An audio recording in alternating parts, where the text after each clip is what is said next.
রবীন্দ্র রচনাবলীর নবম খণ্ড দিয়ে চাপা দেওয়া সুইসাইড নোট। ছেলেকে লেখা, লিখে হাতে ব্লেড নিয়ে বাথরুমে ঢুকেছিলেন মাস্টারমশাই। দুপুরবেলা কাজের লোক দরজার তলা দিয়ে রক্ত আসছে দেখে চিৎকার করে ওঠে।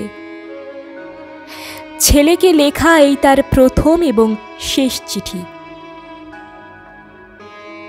অরণি, আমি বিশ্বাস করি সন্তান পবিত্র জলের মতো। যদিও তোমার সঙ্গে আমার সম্পর্ক ভালো নয়, তবু তোমাকেই লিখে রেখে যাই। গত 2 বছর তোমার মায়ের চিকিৎসা বাবদ আমার যৎসামান্য সঞ্চয় আপাতত নিঃশেষিত। চিকিৎসার ব্যয়ভার আমি আর নিতে পারছিলাম না। জীবনে তোমার টাকা ছুঁইনি, মরেও ছোব না। আমি আজীবন ছাত্র পড়িয়েছি, জ্ঞানও তো কোনো অন্যায় করিনি। গত মাসে আমার স্কুলে এক অভিভাবক এসে ঝুলোঝুলি করেন তার ছেলেকে নেবার জন্য।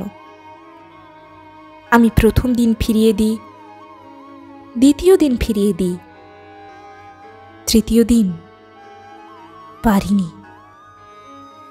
তিনি আমাকে একটা বড় খামে 30,000 টাকা দিয়ে চলে যান। সেই টাকায় এই মাসে তোমার মায়ের চিকিৎসা চলছে। জানি না তিনি বাড়ি ফিরবেন কিনা। কোনোদিন ফিরলে বলো পৃথিবীতে আমার বেঁচে থাকার অধিকার চলে গেছে। ইতি, বাবা।